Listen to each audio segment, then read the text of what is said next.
Well, good evening, everybody. Welcome to another episode of the Storytellers. I'm your host, Graham Nolan. Tonight, we're going to do a live drawing stream as part of my Giant Size Two-Fisted Manly Tales campaign. I have commissions to do. And while the team is busy working on their end of things, I have to take care of some of the stuff on my end. So right now, I'm working on a really cool Batman and Bane commission. And the client wants a few changes. So we'll go over those changes, see if it makes it a better drawing. And we'll get a little work done on that. Also, since we are talking about the campaign, some really cool artwork has come in that I want to share with you guys because I know you want to see it. So this first page is, if you haven't, you've probably seen this if you've already backed the campaign, because I've put it in some of the email messages, but I just love it so much I got to share it some more. This is Kelsey Shannon, who just knocks it out of the park every time. I love his drawings. I love his color. His storytelling is great, and he did all of that on this page. This is from a story I wrote called Buck Thornton Always Gets His Man. It's a sci-fi adventure about a bounty hunter in the future. And what makes this story interesting, and I didn't set out to do this when I did Giant Size Two-Fisted Manly Tales. I thought that this book was going to be kind of standing alone away from the Nolanverse. But when I was sitting down to write my second story, because there's 5 writers that each are writing 2 stories each, I came up with this idea for this character, and I found a way to integrate the creatures from Alien Alamo into it. So, in fact, this does connect. This book will connect because of this story into my little Nolanverse, and we'll find out more about those aliens a bit in this particular story. So it's a lot of fun. It's action adventure. It's got a great ending, and I think you guys will really like it. The other page that came in was this one from Dan Lawless from his Nate Lemon story. Both Dan and Nate, or Dan and Nate. There's nobody named Nate working on the thing. Both Kelsey and Dan have finished their stories. Pencils, inks, colors, everything. It's ready to go. Kelsey's working on a couple corrections, and he should have those to me shortly. Dan's story is in Carlos's hand, getting lettered. And as soon as I get those corrections from Kelsey, these pages will be off and running as well. So we're moving along great. Butch has turned in a few pages from his story, and he's buckling down and getting more of those to me this week. The color for the Golden story, that's the other one that I wrote, will be in Friday, no later than Friday. So we're more than halfway there as far as actual completed stories and color and everything. So this project is moving along great. And, as a result, I'm pretty much, acting as art director, editor, and publisher of this thing outside of my duties as a writer of 2 of the stories. So that gives me some time to work on some stuff like the commissions and to start working on the Ghosts of Matacumba Key, which will be the third in the Nolanverse. And that's coming along good too. So all good stuff, my friends. So let me just stop the screen here, and I gotta share it with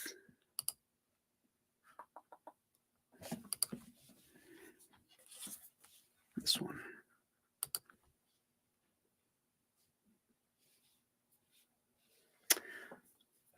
Okay. So this is the commission I told you about.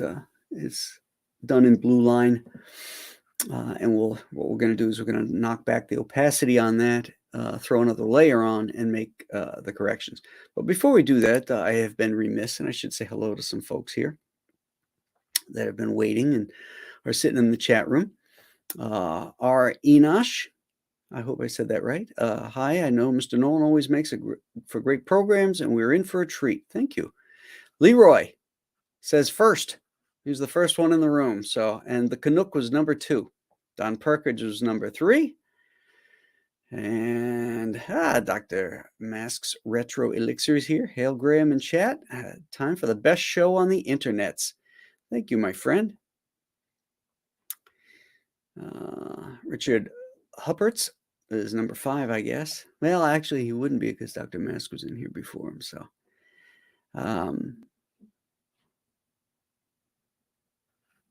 oh, Dr. Mask wants to know what the story was behind the sketch you had on Twitter with the boat and the sailor. That was also part of the commissions. The gentleman is a huge fan of Jaws, and he's working on a book that focuses on Quint and his backstory from what happened on the USS Indianapolis until we meet him in the Peter Benchley or Steven Spielberg version. So that's what that was about, and he wanted an illustration kind of showing Quint coming across that boat that eventually becomes the Orca. And so that was what that was about. William Pace is awesome. Citizen Ronan, hail everyone. K Manifesto is here. Randy Howell, Sheldon Martin. Asian Cub wants to know if that's Joe Chiodo art. No. It's Mr. Dan Lawless art. Chiodo's great too.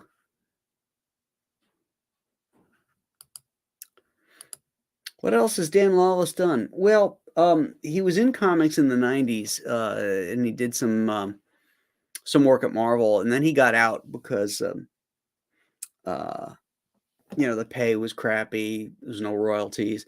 And so he's been doing like storyboards and stuff in advertising since then. But he's been, he's a cartoonist at heart and is itching to get back into doing comics, and has been doing now that he's been embraced with Comicsgate and stuff. He's getting those passions lit up again, and he's doing more and more comic work. When I'd seen his work, I definitely wanted to hire him for this. I'm glad that I did. So great to see you, Graham, says the Canuck. Wayne says, hail all. I'll never put on a life jacket again. Great. So, Eric the Guapo just popped in. Hey, Eric. If you're new or you're watching this in its rerun after it goes up on my YouTube page, please hit the like button and subscribe to the channel. That way you'll find out when everything cool is happening ahead of time, and you won't miss out on any of the content. I was just talking about Dan Lawless. Somebody asked about him. I have an interview with him on the channel too, so you can go back and watch that. Another thing I wanted to touch on before I start to work on this is that I've started to announce that I'm going to be running a Kickstarter campaign for Giant Size Two-Fisted Manly Tales, concurrently with what's going on Indiegogo. And the reason being, now in Comicsgate, there's a lot of sort of animosity towards Kickstarter, and I understand where it's coming from. It's not my platform of choice, which is why I go with Indiegogo. But having said that, my loyalties are not to a platform, but to my backers. And I promised the backers on Indiegogo that if we hit 150,000, all of their Michael Golden covers were going to be upgraded to hardcover. And that campaign just seems to be sludging. Because we're moving along so quickly, it doesn't have the advantage of staying in demand as long as like Alien Alamo or the Chinook, because I was doing all the work on those things. So it takes longer, obviously. So this is fulfilling on time. It's going to ship no later than August, which is what I promised everybody. And there's a good possibility we could get it start shipping in July. But all that to say that we won't have as much time in demand. So it didn't look like it's going to hit that 150,000 mark. It seems like the Indiegogo folks that back those projects have backed this already. And so I decided that I would take a shot and not leave any money on the table and see if there's some Kickstarter fans that would be interested in this. But know this, that the Kickstarter campaign is a truncated campaign. It's not uh, the goodies that everybody got or will be getting in the Indiegogo campaign will not be available to the Kickstarter backers. They can only get the variant cover for one. They don't get all the stretch goals. The only thing different in that campaign that wasn't offered in the Indiegogo campaign is head sketches. But I had done those on Indiegogo, so because I did them in the Shinu and Alien Alamo, so I figured, it might be a hit on Kickstarter. And again, it's anything to raise the awareness of the project so that we can upgrade the books. I'm trying like hell to get that done, and I really want to do that for my backers. So that's the reason I'm doing this. It's the reason I'm using Kickstarter. So I've had a little pushback from a few people, but not many, about going over to Kickstarter. But know that it's not my loyalty is to my backers, not to a platform. Randy Howell, thank you for the $5 super chat. Kickstarter has changed and the leftists now hate it. Though John Malin doesn't like Kickstarter, even he promoted John Delarosa's book on Kickstarter a month ago. Yeah, I mean, obviously there has been changes over time. And that's why I think it's more apropos to explore that and if this is successful, as I'm hoping it will, it might be something I do in future campaigns, is that, do the major big campaign with Indiegogo, and I'll offer a stripped down version for Kickstarter for those people that just won't cross party lines, as it were. So enough of that business talk, because I know all of you have already backed this, right? Come on. So let's get on to a little drawing, shall we? Okay, first off, let me, I'm just going to read some of the notations from the client on this.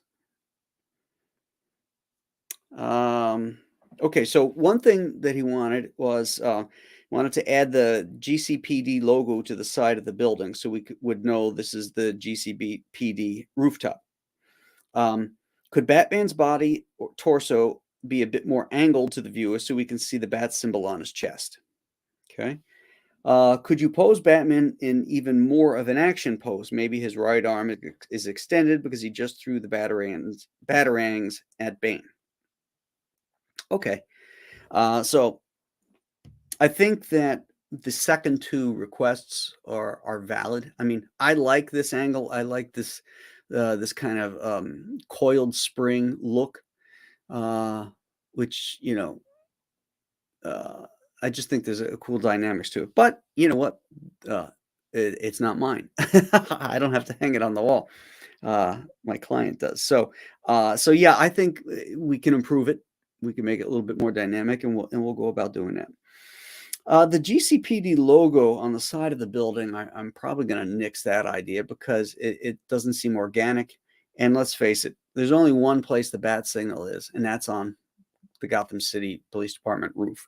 So I think it's pretty evident where they are if he's holding up the bat signal like that. So I think that's a bit superfluous. So I'm not going to address that, but we will get into the drawing requests and pose requests that he asked for. So the first thing we're going to do here is Let's knock back this opacity.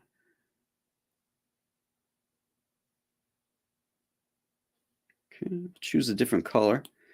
We'll go with red. And let's throw a different layer over it. And we'll rename that changes.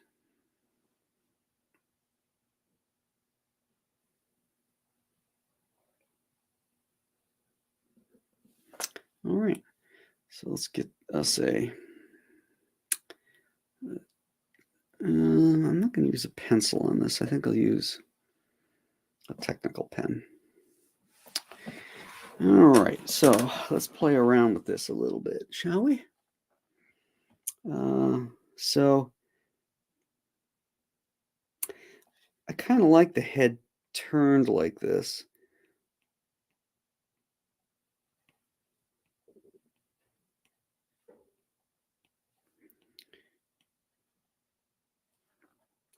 But we can see if we can adjust his body somewhat so that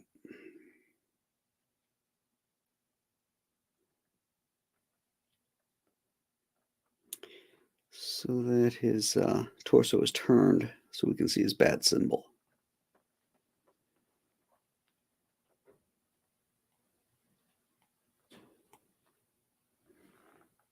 If I put the arm there, I'm gonna, we'll just force that perspective a little bit more.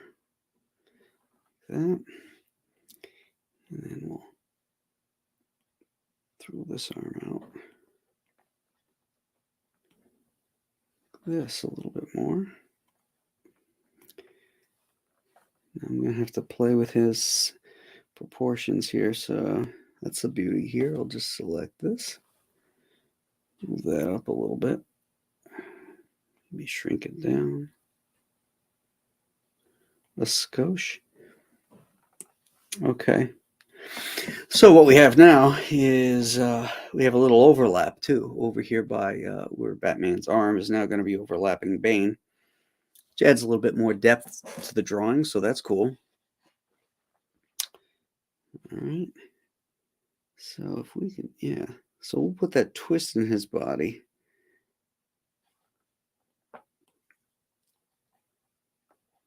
Throw his leg out like that.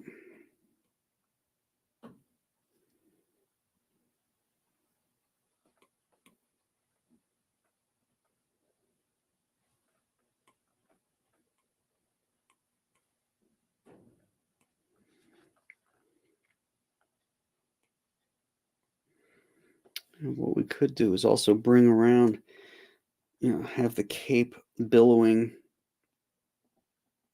back up like that a bit. Let's see.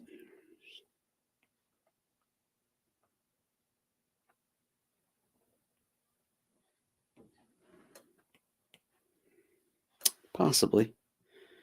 Not sure I love that, but we'll see.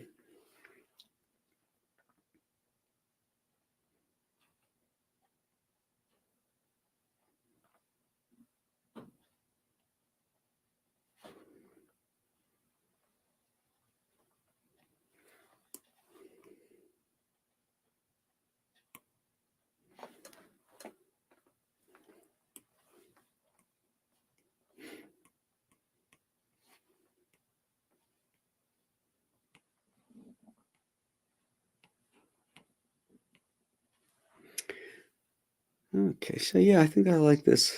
I think it is a little stronger, a little bit more dynamic. We could even have him, we'll have some of the batarang sticking into Bane, into his legs and into his chest and stuff like that. But he could be holding one here too, so.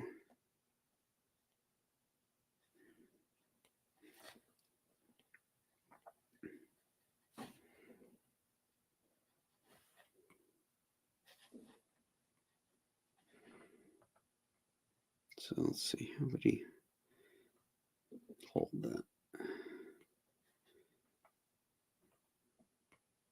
There we go, something like that.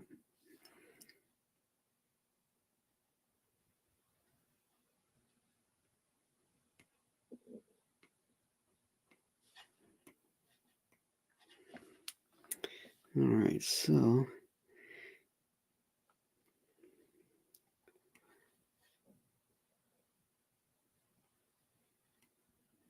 his back would be turned like that. And that means that we have his cape here. And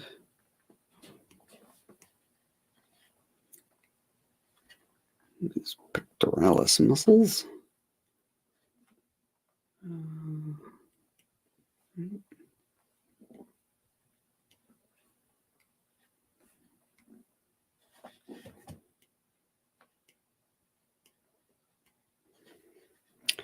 Then we can put his signal, his emblem on his chest. Let's clean this up a little bit here, though.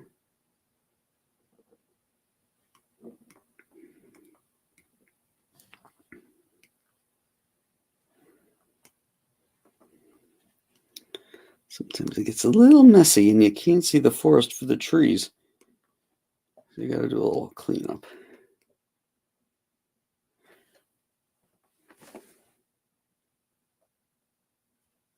Yeah, I like that. What do you guys think? Oh! Dr. Mask Retro Elixir, thank you for that $1.99 reminder to let Dan Fraga in. I didn't see him there. Hey, Dan. Hey, man, how are you? I'm doing great. My head was down the whole time. So I know I've been in the back here for about 10 minutes. No, really?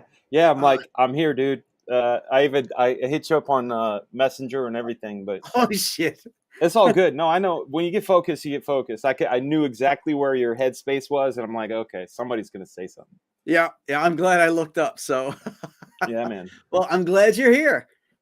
Here I am. And here you are. What are you doing? Just doodling. You know. Look at that. Nothing big. Just scratch stuff.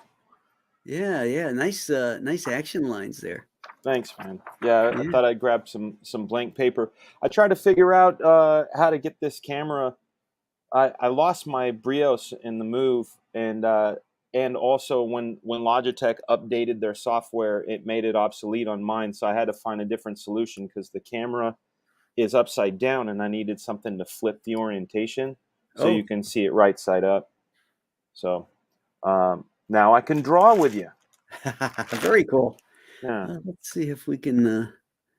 I got nothing specific. Just want to doodle a little bit. Is there a way? Cool. Yeah, is there a way? See, I'm using OBS. That way, I can have my my ugly mug and my paper at the same time. That's cool. Yeah. I don't have a separate camera. I need to get one. I just use the camera in the Well, computer. got the iPad, so you can link it in. That works really great. Let's see what happens if I do that. Okay. Yeah, I don't know if I can do the two drawings at the same time. I don't think. I don't know what the arrangements are. I don't think. Maybe you can. Maybe you can't. Yeah, I mean, you can kind of do that. That's fine. Are you in there? Oh yeah, there you are. Same okay, right cool. Yeah. See, there you go. Okay. All right. Right. So you can watch both of us draw. Yeah. At the same time, I'm just gonna do some not warm ups, but some figures like you'd see Buscema do on the back of a page. Right. That's awesome. Yeah, some wind down. Oh, I'd like to thank Dan Fraga for the $1.99 super chat. What does he have to say? I'm in the back, dude. My pleasure. Happy to be here. Hey, if you can't get in, you pay your way, and hey, man, it's worth it. Worth every cent. What is this? Why is Batman punching him in the testicular areas? Well, he's not. He's overlapping his kneecap. So take that, Passmaster Dan. Or no, that wasn't you. Yeah, it was. It was Passmaster Dan. Passmaster is I love that guy. Yeah, we got some great folks in here. Always. All right. I think I'm just going to grab a number 2 pencil and Dennis. Get crazy. Glad you're here, Dennis. Oop. My screen just cleared. Okay, let's say hello to some folks who've popped in. When I get sketches, I rarely know exactly what I want. I have characters in mind in a costume, clothes, but usually don't think about the pose. That's the best way to go about it, my friend. When artists are doing commissions, the last thing we want is to be art directed uh, by fans. You know, you want to be you want something, you know, to go on. You know, give me the name of the character, and you know, if you want them fighting somebody, that's all you need to know. Let the artist create the idea. You're going to get a much better commission as a result of it, because it'll be something that the artist is having fun doing. But when you get into the minutia of explaining every little thing, you know, it sucks the life out of it. True. Christina Lynn is here. Hello, Christina. Damafino, hello. Norn Rad 2 Turbo. That's the man. Kamita Nicola says, Fraga boom. T, I'm here. Yeah, cool. I think I'll join you in drawing the old bat. Oh, all right, excellent. We'll when you get a little further along, we'll blow that up. All right. All right. So here's what we got. I like this. Oops. I like this pose better. Right? It does have more dynamics to it. And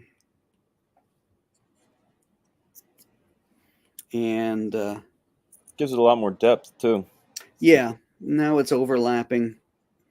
You know, it can do some cool stuff with the hands here. This. Oh, yeah, that's right. I was going to put his symbol in. So I'm not going to do the oval symbol. I've always liked the Dick Sprang one. So what's the good word with the two-fisted manly tails? What's happening over there? Well, we are going to be launching a Kickstarter campaign for it. Oh man, that's you are my favorite guinea pig. I want to see how you do. Yeah, you know what? It took me a week to get approved, and at first I thought, well, maybe I'm getting gatekept, or the project was just too manly for Kickstarter. Yeah. But you know, it was the first Kickstarter that my name was attached to on its own. Right. So that could be part of it, because Billy got approved within minutes. But he's been with them for years. Yes, he's got a bunch of projects under his name, so that was like a no-brainer for them. Yeah. But the good news is I was approved, and looking to launch that next Wednesday. And is it the 11th or the 3rd? That's a good question. I mean the 4th. I think it might be the 4th. Let me just the 4th is a Wednesday. And the 11th is my daughter's birthday, and I know that's a Wednesday because she reminds me all the time. Yes, it is the 4th. All right. So we're going to launch that day, and hopefully we'll see new eyeballs. You know, Coke, Pepsi, Marvel, DC. Some people never cross the line. McDonald's, Burger King. Yeah. So, you know, for whatever reason, I'm hoping that you know, some new eyes will catch it and they'll come on board. And you know, as I mentioned earlier in the stream, you know, it's a stripped down version. You know, they don't get all the same goodies that the Indiegogo people get, because they've already done the heavy lifting and got it back. Well, yeah, that's a good way of rewarding those backers. Exactly. You know, I don't want to offer the Kickstarter these new backers who, you know, come on board a better deal or better options. So thank you, Randy, for that $2 super chat. $2 Canadian. Mike Barron's Thin Blue Line is doing great on Kickstarter. Good to hear. sometimes it's just, people are comfortable on a particular platform, and you know, there might even be more options for payment as well. I haven't dug into that yet on Kickstarter, that are not available on Indiegogo. So people, might be, loyal for that reason, or it makes it easier for them to back projects. So we'll find out. But the good news Yeah. is that um, whatever revenues we earn in the Kickstarter campaign will be applied to the Indiegogo campaign. So, in other words, we're closing in on 113K on Indiegogo. So what is that? We need 37,000 to hit the 150 mark, which is Nice. the upgrade. Yeah. I think we could do it. I think we could do 37,000 easy on Kickstarter. And hopefully that's what will happen, because it's going to get applied to the Indiegogo one, so that the Michael Golden covers will be upgraded to hardcover for I can't everybody. wait for that. I'm a huge Michael Golden fan. Oh yeah, Yeah. definitely. Who's not? Assholes. Yeah. I People we don't want to you want me associate. to be specific? Maybe Eric Larson. I don't know. He's the cherry on the top of a turd. Well, he's so busy virtue signaling about Elon Musk. Yeah. Well, going off Twitter, and I just can't believe how some of these folks have just lost their minds over the idea that this libertarian, wants to be able for people to be able to say freely what they want to say. Right. I mean, how crazy is that? Yeah. I mean, yeah, it's crazy. I mean, it's like you look at the pendulum, and his whole stance is like, it gives people the freedom to lie and blah blah blah. Well, no. What was happening before is the truth was being suppressed for. That's right. So yeah, true. And the lies were rampant anyway. correct. So, that's sort of irrelevant. All right, so let's go back to the original sketch and get rid of that. And now we'll erase. Excuse me. Bless you. All right, so we'll erase that Batman there. So long, buddy. I liked your figure. Okay. So how is the basement coming along? Well, the mitigation team is coming tomorrow, hopefully, to move the rest of these boxes that are, over my other shoulder, and get those out of there, and then come in here with the all the sanitation stuff to clean all the funkiness that was down here. And then they got to do something called wall cuts. They use this hydrometer to find what water was in the wall, so they have to cut 24 inches up on the walls and make sure they're dried out and sanitized, and then a construction team will come in and do the repairs. Okay. And once everything's sanitized, we can move everything back in.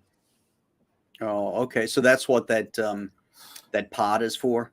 Yes, exactly. So you're storing the safe stuff out there? Yes. Okay, yeah. Cool. And I after all is said and done, I really consider myself really lucky, blessed for how little things were damaged. I mean, still things were damaged. Like my 1949 copy of Color is shot. My compendium of Frank Miller interviews and Jack Kirby interviews are shot. A couple of my IDW artist editions are shot. About 300 art boards were underwater. Some artwork got wet, but not terribly so. I'm going to iron those. Okay. But as far as the other stuff, I have to have it listed and then priced out as far as replacing them. Okay. And then hopefully things will be back to go again soon enough. But lessons learned. I mean, I need to get these shelves put in this office. I mean, the sad part was that we moved here in January and things have been so crazy, and the bookshelves I wanted to get from IKEA were on 8-week back order. Oh, yeah. So it was just boxes here in the basement on the floor. Right. So that's what got shot. But I'm going to get those shelves put in, and then in the storage room that's connected to my studio, I'm going to get some half pallets. They're half as wide as they are deep. Or yeah, exactly. They're half as deep as they are wide. So they're shallow on the deep side, and then I can put boxes on that. So the other part too is the plumbers are going to come and they're going to take the pipe. There's the pipe that's leaking is about 40 feet under the not 40 feet under, but 40 feet in length under the slab. Mm-hmm.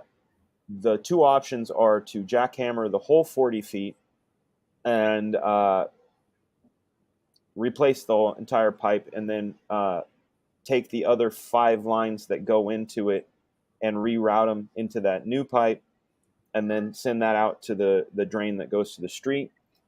And then the other option is to cap that pipe, bypass, go around with the 3 outside of the house, then come back into the house at about, with the remaining 15 feet left, have the other 2 lines that go into it go there, jackhammer out that side, and then go to the drain. And I'm pretty sure that's what insurance is going to pick, because the 40 feet option was 13 grand and the 15 feet option with the reroute is 8 grand.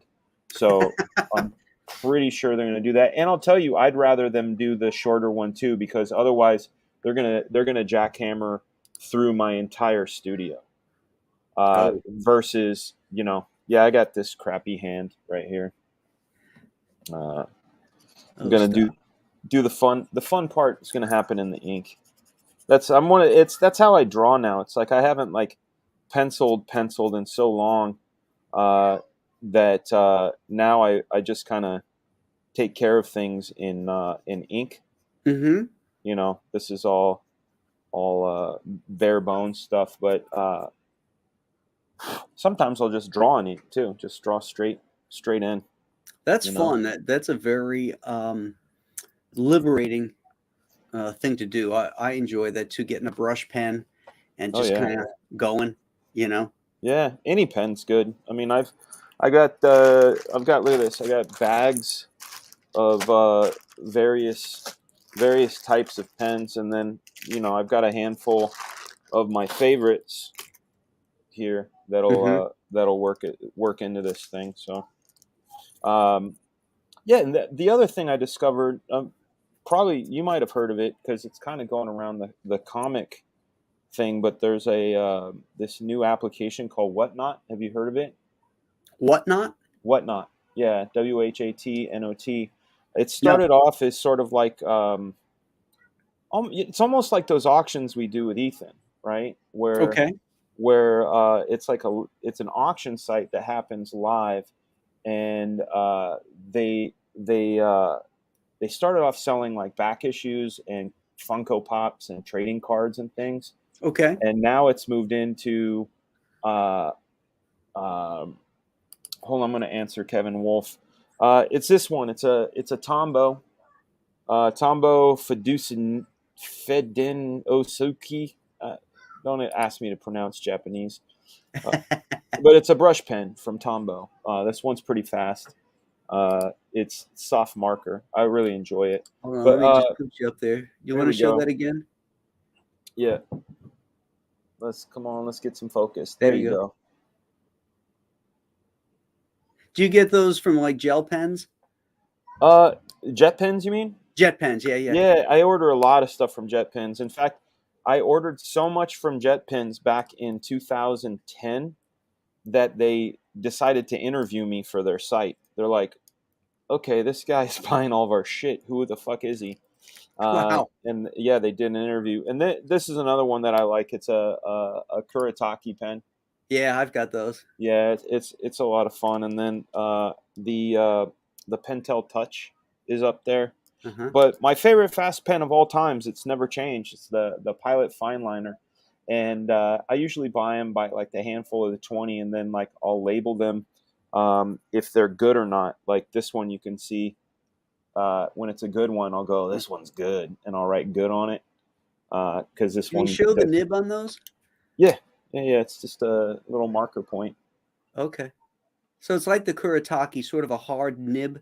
It's a harder version. The Kuretake is a lot softer, and Ah, okay. they basically, if I was to hold these in an order, it would go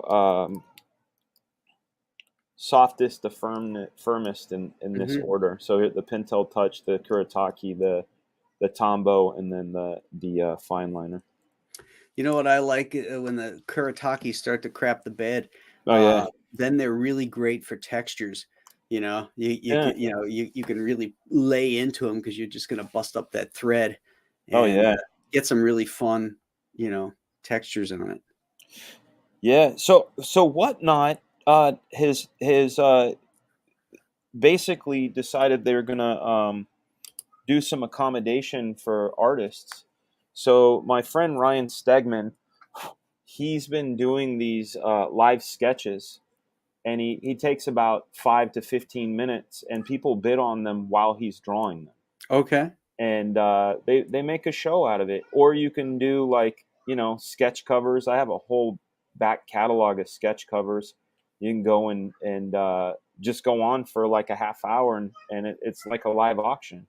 Hmm. you know Christina Lynn, I love manga art. It just depends on the manga. I mean, I'm a big fan of Doro Hidoro, One Punch Man, My Hero Academia, if we're going to go back into classics, Lone Wolf and Cub, let's see, Akira, of course. There's a comic book called Bastard that I really enjoyed, Eat Man. um, yeah, I like it. I mean, I'm not into all of it, but a lot of it. Yeah, Otomo and Shiro, they're up there. That's right, Kevin Wolf. Shiro, at a certain point, lost me. He was doing these books called Intron Depot uh, that were really great, the first couple, and then he got super CG, but not in the good way, not in the Comicsgate way. The But Ghost in the Shell, amazing. Dominion, great. Tank Police, great. Appleseed, out of this world. Love that stuff. I am not a big fan of um, anime. Anime or manga? Oh, manga. Oh, no, Anime anime. I'm is not a big fan of anime. oh, Sorry, okay. my Yeah, bad. I like the thing I like about almost all of that stuff. I mean, I guess for different reasons, but like the reason I like Shiro and Otomo is they just have this sense of scale and tech that's really fantastic. Hmm. And then stuff like My Hero Academia and One Punch Man, it's an energy. There's this energy that is very unique, and there are some, I don't want to say new, but newer artists that are utilizing those techniques. Like if you look at James Aaron or Daniel Johnson, they very American in they're very straightforward American, or westernized comics, but they're implementing a lot of these manga techniques with the blurs, and they're not Photoshop blurs, but like if someone's throwing a punch, they they communicate the outline of that fist with speed lines. So Okay. Yeah. instead of a thick, bold stroke, it's made up of a lot of directional lines going in the direction of the punch, and it makes it feel like a blur. And that comes from manga, as well as like I'm a big fan of like physics and debris. So like if someone's really powerful and they're powering up and you see the earth crack and the rocks starting to float a little bit, and the wind starts to blow, the Hmm. Japanese really push that. And that's it's that kind of stuff that I dig. It's mostly energy stuff, but also, like I said, the certain guys, their tech. I mean, it's like, you know, the one thing that a lot of people don't know is in the early '90s when Jim Lee was doing Extinction Agenda and Rob Liefeld was doing X Force. Those guys had copies of this stuff that, you go back to 1990, 91, there was no Amazon and there was no like Google search. Right. So the way we would find these books is through either word of mouth, or we would go to the Japanese markets, Yohan or Mitsuwa, and we would scour. We would just, don't judge a book by its cover, but that's what we would do because you can't read Japanese, and we would go, shit, that looks cool. But like almost all of Jim Lee's tech in those Uncanny X-Men issues, Uncanny 269 to, all the way through his X-Men run, he was just lifting off of Otomo and Shiro. I Uh, believe it. yeah, but no one knew about it though. No Right. one knew because it wasn't like common. Now, it's Now a the bit more irony common. is that people will look at it and say, "Oh, this guy ripped off Jim Lee." Right. Yeah, it's, kind of a terrible, terrible thing, but you know, that's the unfortunate thing in certain instances, like across the board. Like for example, there's a really fantastic author who basically invented the cyberpunk genre, a guy named William Gibson, and he wrote a book called Neuromancer, and it talks about virtual reality and jacking in and living inside a computer space and these adventures and peril and things that exist in there, and so many movies, 13th Floor, The Matrix, just the idea of jacking into space, uh, borrowed from these books. And then like my buddy Joseph got the rights to do Neuromancer, and every studio said, oh, that stuff is so passe, it's been done, but like it's literally the source.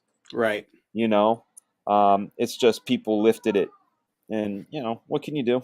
Can't do much. It's one of the reasons one of many reasons that the John Carter film failed is Yeah. because Lucas had already ripped off all that stuff from Oh yeah. Burroughs, Yeah. and from particularly from the John Carter of Mars series, and it's like, oh, we've seen this before, but he did it first. Right. Right. Yeah. So that happens. It happens. It Yeah. happens in music. It happens in pop art. It happens in comics. Mm-hmm. And it's amazing too. Like for example, one of the things that blew my mind was, did you ever see The Little Prince, the one from 1974? The Little Prince? Yeah. No. It's a French book, French novel, but it was adapted into a movie.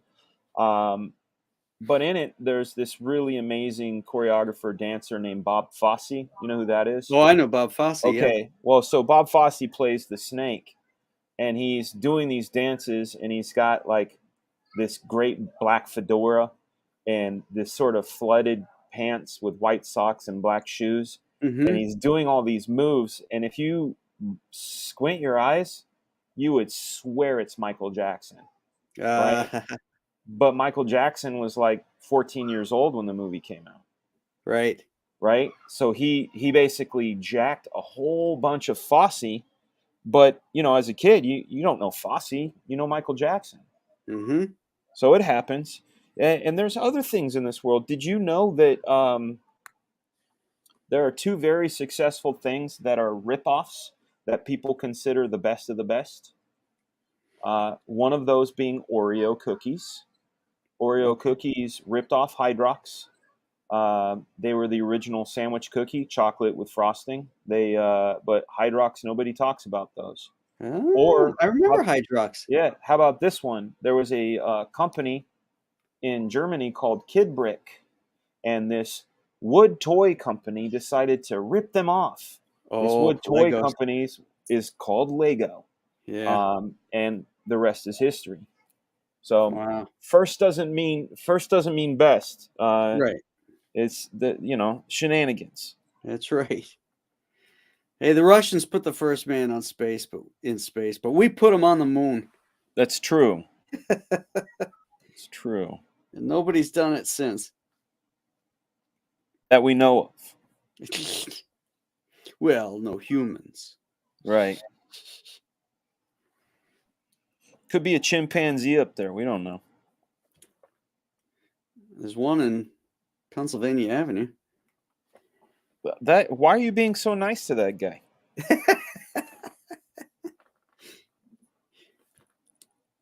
Well, it's because it's my show and I feel like I need to be on my best behavior, you know? I guess, man. Jeez.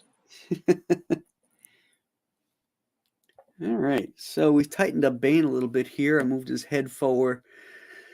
So it's a little bit more dynamic too. And typically what I'll do here is, I'll just continue to tighten this stuff up a little bit. And then I will, again, do one more layer and then just do this as a linear drawing. I'll take out all the shadows and just use this as a guide, and then I'll transfer it to the blue line to the board because this will be inked traditionally. What do you like to ink with? I love the brush pens, the Kuretake, the Series 7 number 2. Oh, number 2. Yeah. Interesting. I had this embarrassing happenstance about 8 years ago where I spent a lot of money buying brushes. Mm-hmm. I bought the Raphaels and Winsor Newtons and sable hair synthetics, all this stuff, and Right. I kind of did the Pepsi challenge on them where I didn't really look at the brand. I got this really good ink called Talons Ink, India Ink, Mm-hmm. and I just started benchmarking them, seeing bench testing them, seeing how putting them through the paces, fades, outlines, all that business. So I arrive at the Winsor Newton Series 7 number 3 is the superior brush out of all of them. What made me feel stupid, sheepish, was that if you look in the How to Draw Comics way, the Marvel way by Oh yeah. John Buscema. Uh-huh. I'm not going to say by Stan Lee and John Buscema because it's John Buscema's curriculum. Yes. He says, go ahead and get yourself a Series 7 number 3. It is the best brush for comic book inking, and I just should have listened to big old John. And what was the ink you said? Talons, India ink. It's great because it's got a bit of shellac in it. Mm-hmm. It goes on really black, but one of the things that I really appreciate about it is when I do little corrections, like if I I have a little hiccup or whatever, I don't have to use whiteout. I can take an X-Acto blade and kind of just nick it off, Mm-hmm. which is great. It's just like a little tiny, and it comes right Have you off. ever seen this stuff? Eon Vortex. I've not. It looks Um, like it would make a great cannabis strain. It's this was recommended to me by Lee Weeks. He uses it, Well, and shit, he's great. it's a really nice ink. It flows nicely in a brush and a pen. Um, you can thin it out with distilled water. Uh, Excellent. it gets nice and black. I love this. It goes on smooth and evenly, pH balanced, light fast, pigmented, vegan. pH balance, nice. Vegan. Well, they're Who'd just, eat this? they're trying to take that. Well, they're just trying to say no animals were harmed. Ugh. Waterproof, no hard metals, non-toxic, used with dip pens and brushes. So there you I'm gonna go. have to Aeon Vortex. I have to Yeah, check that and out. they make artboard too. Yeah, Yeah. nice. Now I've never tried it, but if they're as good as their ink, they might be worth a shot. You know. Yeah, for sure, man. So this week, professionals we're doing it on Andy Smith's show, Yes. and we're gonna Yes. talk about the toys we love. I believe so. The only thing for me is I'm not sure I'm going to be able to make it because it's Julie's birthday. Oh, okay. So depending on how late we're out at dinner and stuff, I'll try and swing in, but I can't promise it. So I was talking with Andy uh, about. I think I'm next, but there's a couple of things going on. Number one, uh, I can use the classic excuse that it's Drinko de Mayo, and you know people will be out and about doing it, doing their huh. thing. There's that, but also my wife, she's actually never had a solo outing since we've been married, and she is gonna go to a quilting convention from May 3rd to May 6th. So I am 100% solo with the four kids. So I'm making Oh, dinner, I'm doing all the school, the laundry, like right. everything.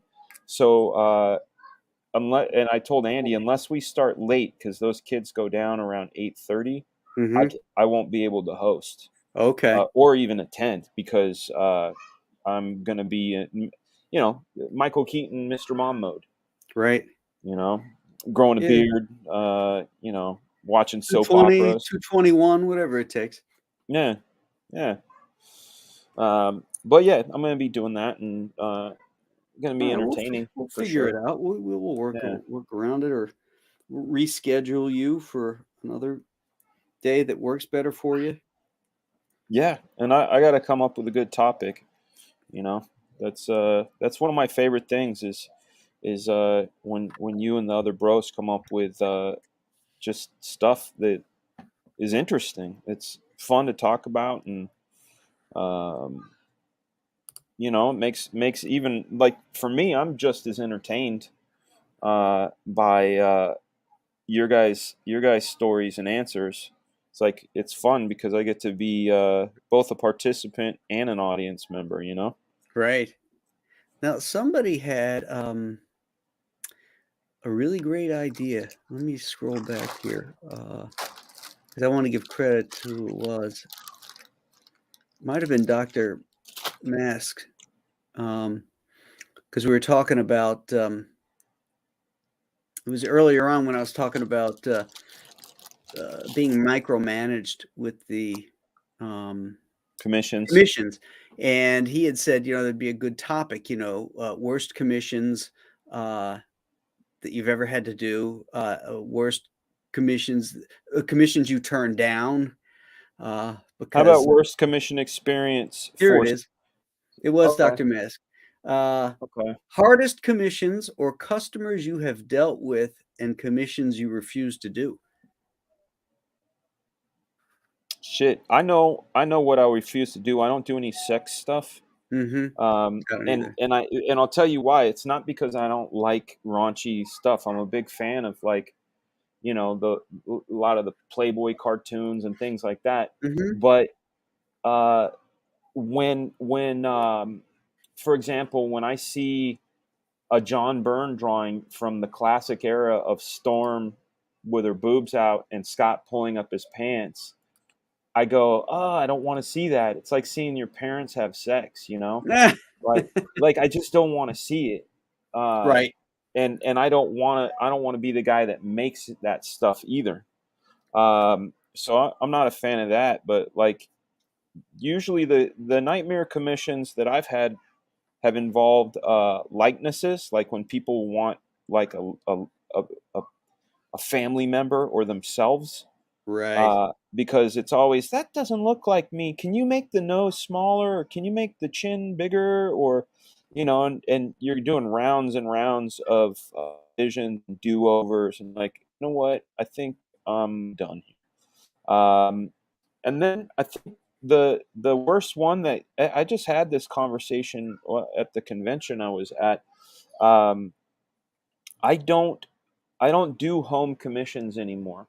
I only Mhm. do commissions at shows in person, and the reason for that is once I get home, I've got work to do. I've got life, and the commissions like literally take the back of the back of the back seat, Right. uh, and I end up not getting them done when I should, because you know if it's hey I've got some free time, which is never, but I've got some free time. I could either sit with my wife, who I haven't seen all day, and watch a show, or I can work on a commission, you know.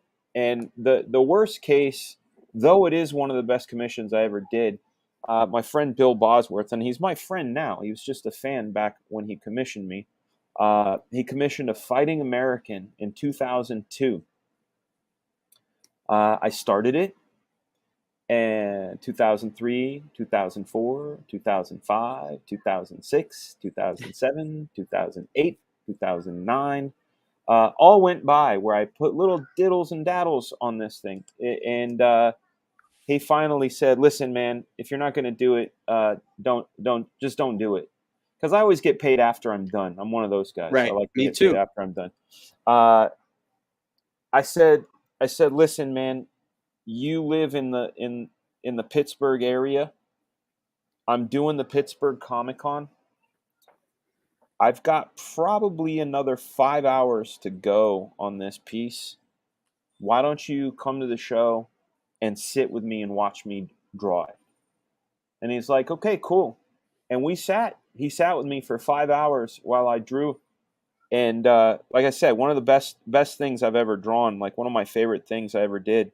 And we be friends because sitting with somebody for 5 hours and chit chatting, you're gonna learn about each other, you Yeah, know. absolutely. And but yeah, the commission took me 8 years to do, but in all reality, it was like maybe 8 hours, you know. But Right. because it had a lot of stuff, it had a tank and rubble and a Nazi and Fighting American full figure. It was like, you know, Yeah. full cover quality detail stuff. Um, And let me thank Billy Tucci for the $5 what's up, super Billy? chat. How you doing, buddy? If you haven't checked out Billy's new campaign, it's Sakura. but yeah, she Shakura Sakura. is Yeah. up on Indiegogo right now, and it is kicking butt. So I'm a we're day very one backer, man. happy for Billy and Deb for doing just outstanding work. So thanks, I'm bro. backer number 241. Nice. I Very don't know what excited for backer that. number I am. I don't remember. Adam Try to. Kubert is taking commissions for the first time, only for show pickup, but still. Oh, cool. That's cool. Yeah. I'll bet That's they're pretty awesome. badass. He's a talented guy. I had lunch with him Oh, yeah. one time.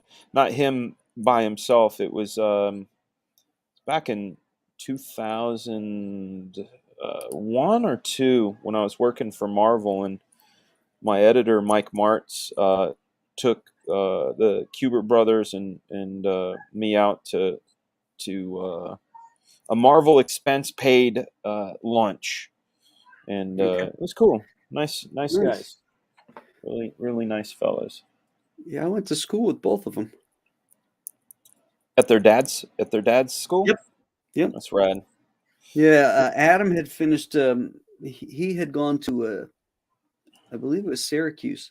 It was either no, it might have been Rochester. Might have been RIT. And he had studied um, medical illustration. Wow. So by the time he was at the Kubert School, he was, he had some pretty decent, really good drawing skills. Yeah. Um, and of course, he'd been lettering for years for DC since he was a kid. Yeah. So, he broke in with that stuff. Andy, on the other hand, was a really rough, his work. and how he eventually evolved is amazing. The tenacity that he had, and to learn the skills, and he did, and he became an incredible artist. But Awesome. when you saw the stuff early on, you were like, yeah, I don't know if he's gonna make it. Yeah, I mean Whereas like that's Adam, you could see, yeah, he's not too far. He doesn't have too far to go. that must be some incredible pressure, though. I always think about uh, different guys who had basically like legends as their fathers. It's like obviously JR. Right, And then a lot of people don't know this, but like Kieran Dwyer was John Byrne's stepson, right. Mm-hmm. and that's got to be weird. You know, that would be Yeah. super weird.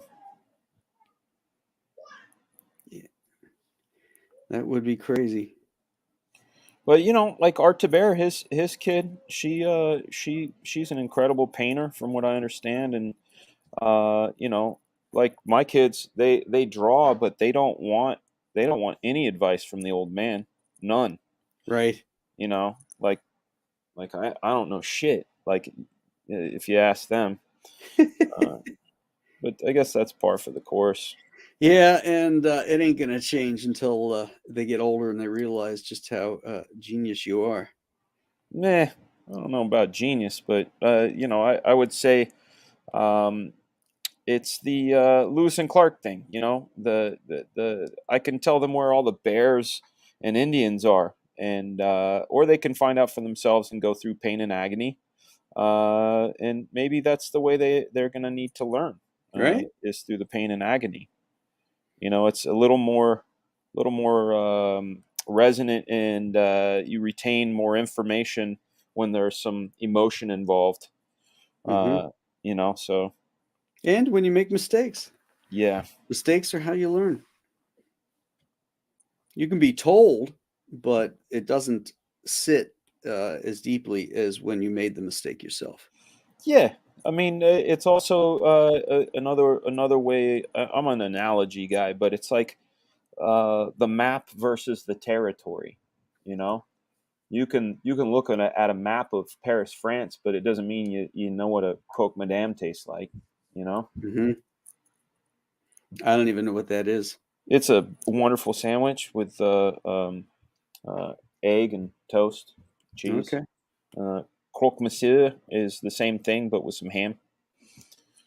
Some good shit. Yeah, the French know how to eat. Oh yeah, sure do.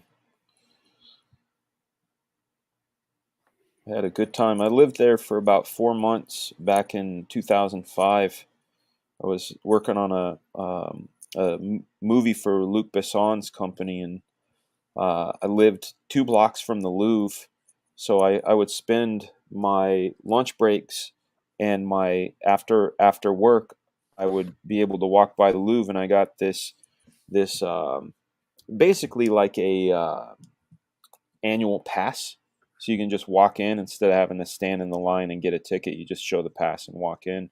Mm-hmm. And man, I would spend a lot of time in there, especially in the sculpture department. And I took a lot of photos. If I can share them with you in the professionals green room, but that was to me the most beneficial stuff. I mean, obviously a lot of really good paintings and things, but Mm-hmm. the sculpture stuff uh, told me a whole lot more than the paintings did. Well, you're seeing it in 3 dimensions. Yeah, Yeah. Yeah, those sculptors, when you see some of the nuanced work, the lightness of a piece of drapery, but it's carved out of marble. You're like, oh, yeah. The one I- that killed oh, me, they had crazy. there was one that it had Word wearer. uh what is that sheer stuff that You're ladies drawing? wear? I am drawing, and that's Graham Nolan. Hi. You know that Hello character? there. You know that character Bane? From Mhm. he's one of the creators of Bane. He was the creator of Bang from Batman. Correct. What? He's kind of blown away, dude. What? Yeah. It was a veil. Is it Chimay?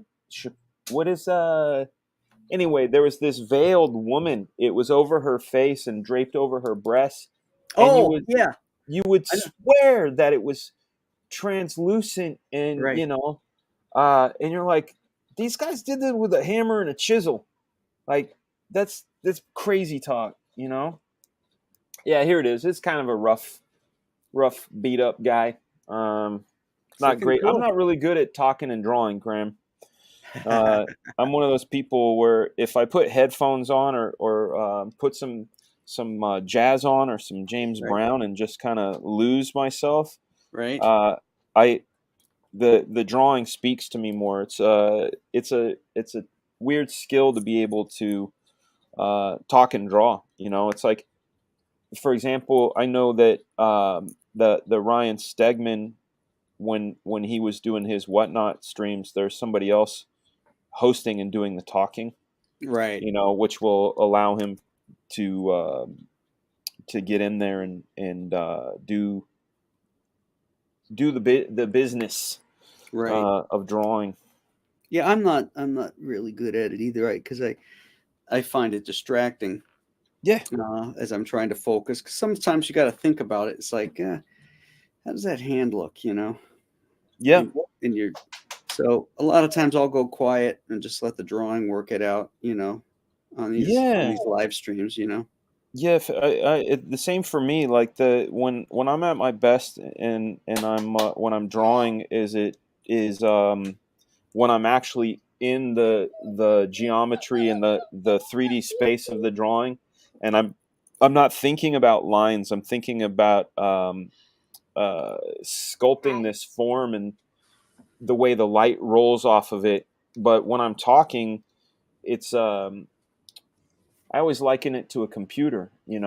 If you have your computer running one program, it's all the RAM is going to that program. But uh, if you're talking while you're drawing, you're literally splitting your brain's function, and they're completely different functions. So you're not quite as good at either of them. Right. You know. Right. True that. True that. True that. Do that. Yeah. Yeah, it's coming a lot better. Got some good dynamics here. You got to put yours up. You got mine up. Oh, Yeah. sorry. Yeah. I know what mine looks like. Chat's like, taking a look. There we go.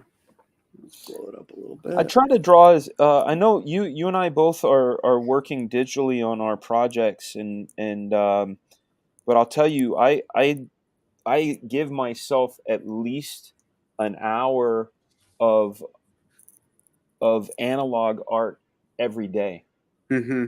because there's nothing at all like the real thing, Mm-hmm. For production work, the digital is much faster and everything, but I just take I don't I'll just use the word. It's a pleasure to be using these tactile tools, and I can't, even though I've created a series of tools within inside of Procreate that mimic almost every one of my tools.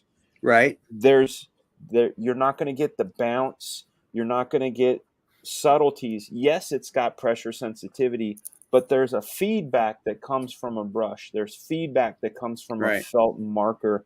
And same thing with pencils. Like I one of the things I really like to do is when I pencil something, is I'll pull my hand all the way back on the pencil like this, and I'm able to kind of see what I'm drawing a lot more.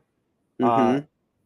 but because when you're drawing like this, your hand is really kind of covering up the view space. But when you're Mm-hmm. back here, you're able to really get a nice view of what you're doing. The Apple Pencil doesn't really work this way. You can't really draw this like this with an Apple Pencil. You kind of have to be up on the barrel of it to get that. Unless you, I mean, there's pressure sensitivities and things you can get in the preferences. How do you ever use that stuff? Adjusting the preferences. Yeah, there's a when you go to preferences, there is a go up to your wrench in right next to gallery. Yeah. Hit prefs. See where it says pressure and smoothing? Mm-hmm. That little diagonal line right there, the higher up and more to the left, the lighter your hand can be on a tool. And then the lower in the bottom right, if you pull it down to the center to the lower right, the harder you can press on it. And what I found is a lot of my inking tools, I have to make it, I push, because when it's too light, it feels like I'm drawing fast. I don't get that feeling. So I have to adjust it for that tool.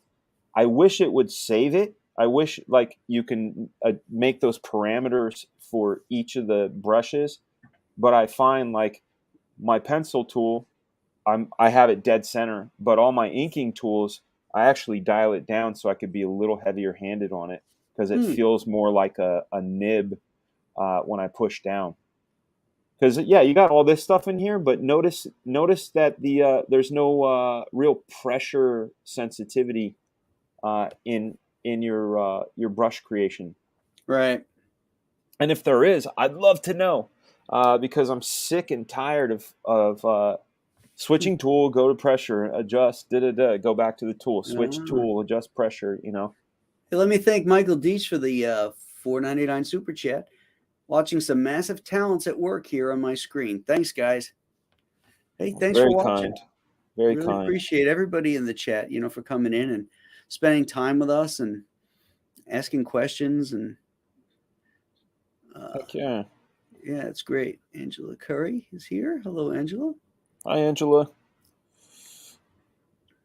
Salmon Kutcher is leaving. Good night, everyone. Have fun. Have a good night, dude. Oh, wow. Dr. Mass says that Sakura is less than $80 away from 100,000. Dang, Billy's showing us how it's done. Oh, shit. My man. That's amazing. Yes, sir. Excellent stuff. Man, I mean, I feel like it's such a great time to be alive. I know we're there's a maybe 12 years difference between us. You just hit 60, right? Right. So there's 11 years between us, which isn't giant. Like one of my good friends and contemporary, Brian Murray. You might know Brian. He's 13 years older, and he and I've had a lot of discussions, and there's some big differences. Like for example, like when we talk about Star Wars. He does not have the same affinity that I did because I was 4 when it came out, and it blew my mind. And to quote him, I was 17 and getting pussy. I was not impressed. So Star Wars hit him different, So there's a little bit of that going on, but I do feel like because we're alive in this time, I don't know about you, but like when I took ROP graphics class my junior year, which was 89-90. Okay. And I learned how to use Zipatone, Letraset.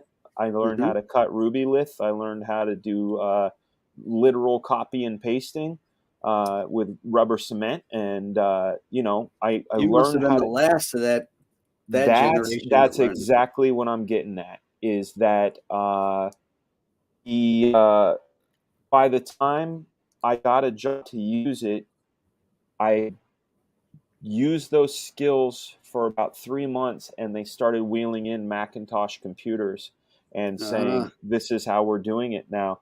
And I went, man, that's crazy. I kind of got to learn how to do the horse and buggy. And then now we're doing cars, and I kind of got to be both. I feel kind of feel bad about comics too. You know, it's like, you know, breaking in 91, it was the end of an era, the beginning of another, and then the end of another. And now there's this renaissance called crowdfunding, and a bunch of people that I really love and share interests and other things with, called Comicsgate. And Mm-hmm. it's just a great time to be alive. That's what I'm trying to say. It's a great time to be alive. I'm so happy that I was born in the early 70s. Yeah, the to be able to have that freedom, that even our people that were ahead of us didn't get to have. Yeah. Hey, the Canuck says that's a $10 super chat. That's a good cigar. Thank you, my friend. The only Thank you, way brother. this could be better tonight is if I was in the same room as both of you guys. By the way, Fraga, I picked up 2 copies of that Deadpool cover that you inked. Oh Cannot man, wait thank to you. meet both of you. Thank you for picking that up. Let Liefeld know that I'm his best inker. He knows it too. You know what's a trip is he doesn't let people ink his faces, but he lets me. And he said that next to him inking himself, I'm his second favorite, which is like, for me, that's huge. You know, like because I love inking Rob, because there's a uh, you know, in music they call it a harmonic. You know, when two notes come together and they create this third thing that's unique unto itself. Okay. I feel like whenever Rob is inked by Todd McFarlane, a new a new sort of hybrid artist comes out of it, because it's not all Todd and it's not all Rob. It's this new thing. And that's whenever I work with Rob, I try to be as faithful as possible, but I also put a lot of myself into it. So that, yeah, that Deadpool cover, it's weird because I guess it's the equivalent of like an inventory cover. Rob Okay. hired me to do that in 2017 while I was working at Mattel. And I said, yeah, sure, why not? You know, and I did it. And you know, he had all these Deadpool projects, and I was like, man, when's that cover coming out? I don't know. One day, one day, one day. And then I'm on Facebook one day and I see it. I'm like, oh my God, that's that's from 2017. That's awesome. And when did it get published? When did you see it? It came out last week. Oh shit. Yeah, 5 years after I inked it. Wow, that's crazy. Yeah, yeah.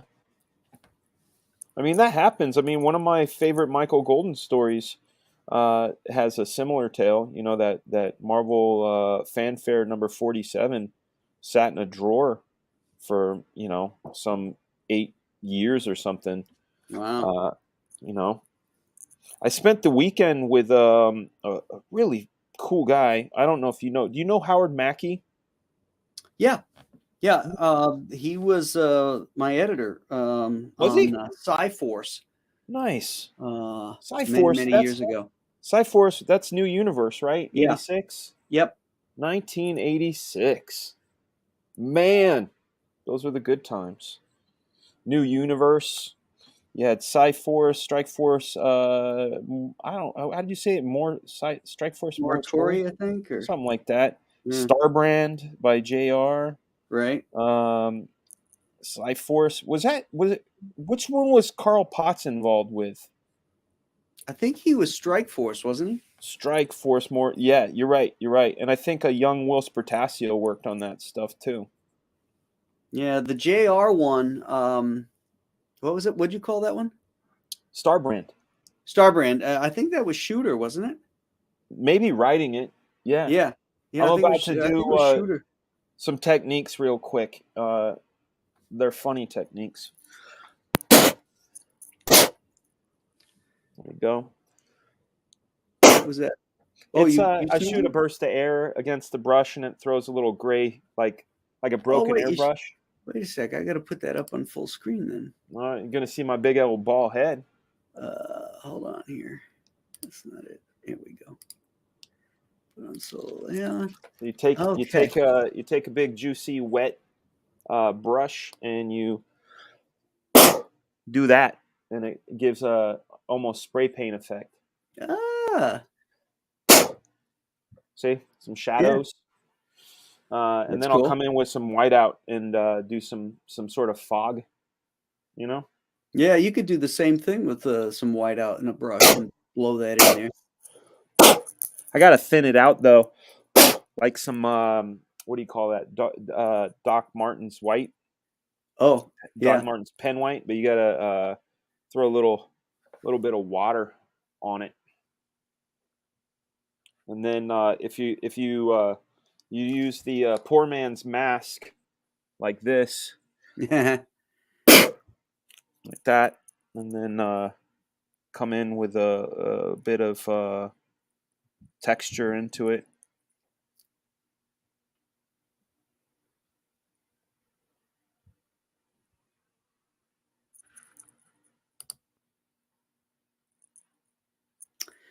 Hey, J Art, thanks for the $4.99 super chat. Streams like these are my favorite part of CG. Also, if you like draw streams but with none of the talent, check out JBot Art on YouTube. Well, I think you're doing yourself a disservice there, sir, but I'm sure you have plenty of talent. And thank you. Go. And then I gotta dig up. I gotta find my whiteout. I'll be right back. That's awesome. At first, I thought he was spitting on it. I'll be honest, I thought so too. It's because I still had him on the small screen, so I wasn't sure. All right. So this thing's coming along pretty good now. I'm pretty confident. I changed the way the bat is on him, on the shadow there, made it a little bit more organic, a little bit more dynamic. And then I'll go back in here. I've got this a charcoal brush, which I think looks pretty cool. Oops. And I'll Well, come give me a kiss, big girl. Throw clouds in there. Actually, you know what? I'll use the cloud brush for that. God damn it. All right. So I use this a lot. And then I'll go back in. Obviously, when I ink this, I'm going to have all kinds of neat kind of textural stuff in there. Lightning bolts and rain and all that. But the main thing is to get the figures down, get the positioning down, and get the... I want to say hi to the boy. You want to say hi to the boy? Okay, that's Graham. You've seen him before. You want to say hi to Graham? Huh? Okay, there he is. Hello. Yeah, that's Graham. Hello there. There she is. Hello, sweetie. That is Batman. Yeah, but you disappeared, Graham. She wanted to say hi to you. Bad. My bad. Yeah. Let me... There he is. There we go. You say hi, Graham? But I can't hold him. You can't what? I need to hold Oh, him. you want to hear him? Okay, hold on. Oh. There you go. Can What's you hear your him name? now? He wants to know your name. Sammy Rose. Sammy Rose. Sammy Rose. What? That is a pretty name. Are you a good artist, Sammy Rose? Do you like to draw and paint? Mm-hmm. What did you do today? Uh-huh. I do toy today. Yeah, did you go in the swimming pool? Yes. Mm-hmm. Nice.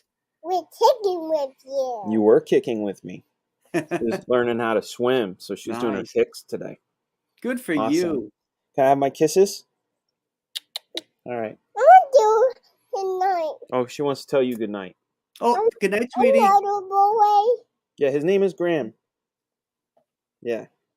You have good dreams. I love you. He said sweet dreams. He used to draw Batman. He did? Yeah. You did? Like you? I never drew Batman. I was a Marvel guy. A Marvel? Uh-huh. I've drawn a Batman, like right now. Grab your phone. Oh yeah, grab your toy phone. There you go, big girl. No, we don't. No.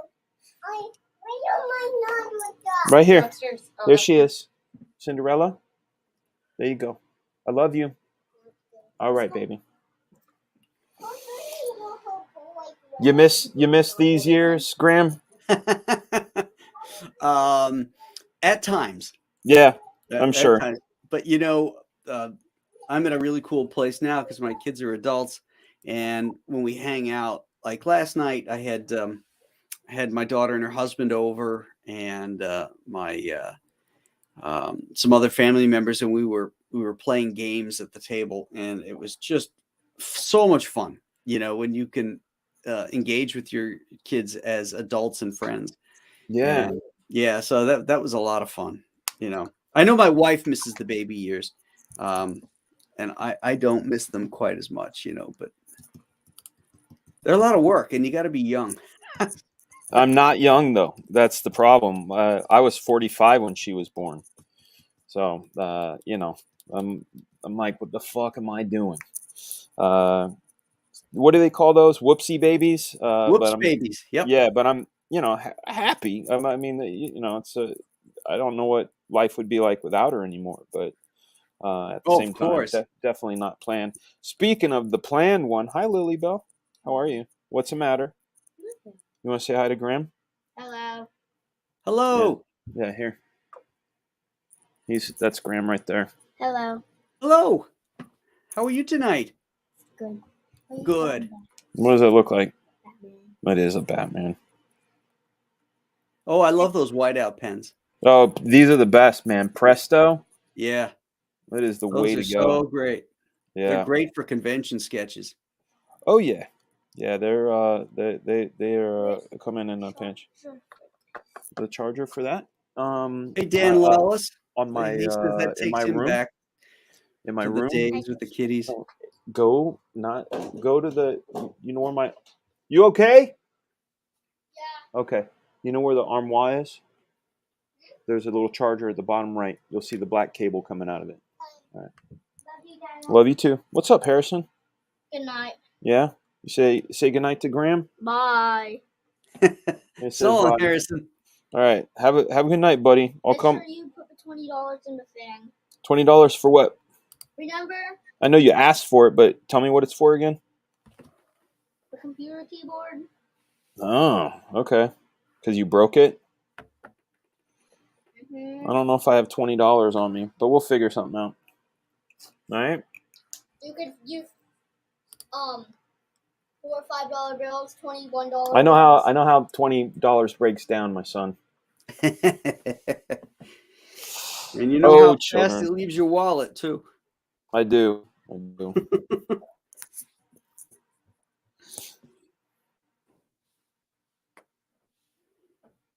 Trying to see where I can do some plussing, but I think this thing's almost done.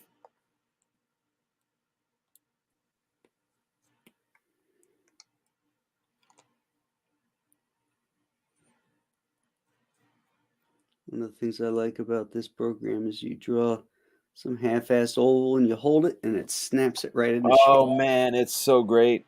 Have you used the assisted drawing for perspective?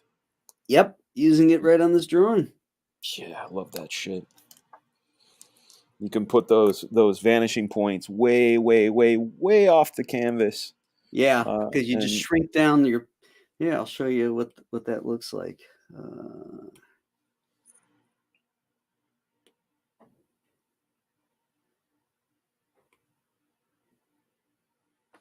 You can see the lines. Right in there it is. There it is. You did. And then if you do assisted drawing assist, now every line that I make will snap to that.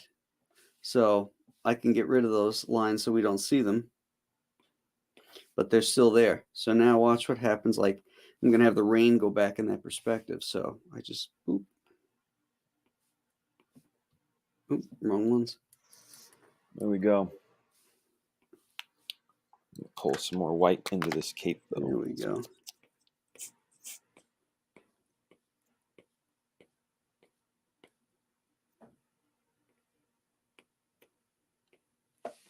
So if I went this way, you can see the lines going that way too. So it really helps you get your perspective in there. And I can go back with white out do the same thing and get like the rain stuff, which is, I'll do that with a razor blade and some whiteout when I'm actually doing the hard inks on it. And you just turn off the assistant, and then you can go back to making your ovals. Today is the 27th. Yeah. 4/27/22. There we go. My Batman is, I guess I'm going to call it done. I mean, it's just a little Hold on, let me ditty. get you up there. Little ditty. Little ditty about Jack and Diane. Ah, that looks sharp. There you go. Yeah, very cool. Messy and mucky with the, Look at that. Look at those hands. Yeah. I love going to like Walmart after I do sketches. Sir, what do you do? The things. But yeah, there it is. 11x17. I'll get rid of it somehow, some way. I don't know what to do with it, but auction it off. Yeah, maybe. Maybe. Right on. Well, you're a great host, Graham. Thank you for having me on. Oh, I really appreciate you popping in here and sharing your skills with everybody, Dan. Yeah, man. Happy to do it, and wanted to thank you for the invite. It was fun drawing together. And got to do a good tech test. This is the first time using this camera this way and using OBS. So this a lot of birds were killed with this stone. Happy to do it. Hey, Carl Dude 555. Thank you for that $5 super chat. I'm trying to get Cyberfrog sketches from all the best comic artists. I got one from Graham, Andy Smith, and PTP. How can I purchase a Fraga Cyberfrog sketch? Yeah, Carl, dude, I don't know where you live, but generally, like I was saying earlier in the stream, I don't take on commissions unless I'm at a show. It's how it is. Or if I happen to do one, or for Fraga June or Fragtober, if you suggest Cyberfrog and I pick you, you will get it for free. So that's how that works. It's weird. Graham, have you ever noticed when you see something on camera that it looks different, and you can see places where you're like, oh, I could add a little of this and that. And I didn't notice it in the sketch itself, but I'm seeing now where I can do some things and then put a little bit of bend on them. So there we go. Looks great, bud. Thank you, dude. Yeah, looks great. Hey, I want to thank everybody else, everybody in the chat here for coming in tonight and sharing your evening with us as we worked out some drawing issues we had to do. This was a lot of fun. I think we'll do some more of these. Opinionated person. Hey, Fraga, can I have that Batman drawing for my birthday? My birthday is May 13th. Yeah, sure. You can have it. All you have to do is, if you're on Twitter or Facebook, hit me up. Reach out to me so I know it's you. And pay for shipping. That's all I ask. I'll give it to you. It's happy birthday. There you go. That's what a great industry, right? Yeah, man. Got great guys like Dan Fraga giving away really cool drawings that he just did on the stream. It's a fun stream. First time drawing with Graham. Feels good. Yeah. We both got to draw Batman. So yeah. No, it's a trip, man, because I working in the studio environment was kind of a double-edged sword. It's like we've talked about this a little bit. There's the distractions of things. Also, like people jacking flavors. I've had my flavor jacked, and I have myself jacked flavor. And if people are wondering what does that mean, I'm saying if somebody all of a sudden brings a new technique in, and it's unique to them, and it's really cool, and people are attracted to it in a studio environment, it's kind of hard to not try a little of that something for yourself, right? And which makes for homogenized looking stuff if it gets out of control. But what I do miss, which we get out of these really great Zoom and StreamYard streams, is the camaraderie and talking and it gets to share around. I mean, I imagine, I had my heroes. I know they're not yours, Graham, because we're Mhm. 11 years separate, and a lot of these guys were your peers. But like, if Mark Silvestri and Rob Liefeld or Tom McFarlane or Jim Lee did live streams where they're just hanging out, talking and drawing, Mhm. I'd crap all over myself, or go back a little more. If it was like Byrne and Walt and Frank Miller and George Perez all just drawing and chilling, Mhm. and I would have lost it, you know. Yeah. I mean, So I would have loved to have seen a Gil Kane ah, instructional video, my boy, how to draw the figure and yeah, you know, John Buscema too. You know, there is video of him inking stuff and all, but just to if they were, younger guys when this technology was around, it would have been so incredible to be. John Buscema's like one of my spirit animals, and I always dug his stuff, and I always found him to be solid. Uh, there's nothing about his stuff I don't like. It lacked, like, and I'm not knocking it. It lacked a sizzle that some of the other guys had that Mhm. took from him. Like it wasn't exaggerated or bold, but it was always solid. There was nothing you could knock about it. Mhm. But one of the things I really related to, there was this Art of John Buscema book where he was talking about even when he was done drawing for the day, he was still drawing. He'd draw on the back of the boards or drawn, copy paper or whatever. It was just this sort of incessant need to draw, and I'm the same way. Like, I have like hundreds of stuff that looks like this, just working out, Mhm. forms, and every day, either when I wake up and start the day, I'll do this kind of stuff. Oh, this was you'll dig this. This was my drawing for the plumber to let Oh, him know that I understand what he's talking about, because yeah. he's like, listen, man, this is a bit complex. And I said, okay, let me draw the house. I believe this is what you're saying.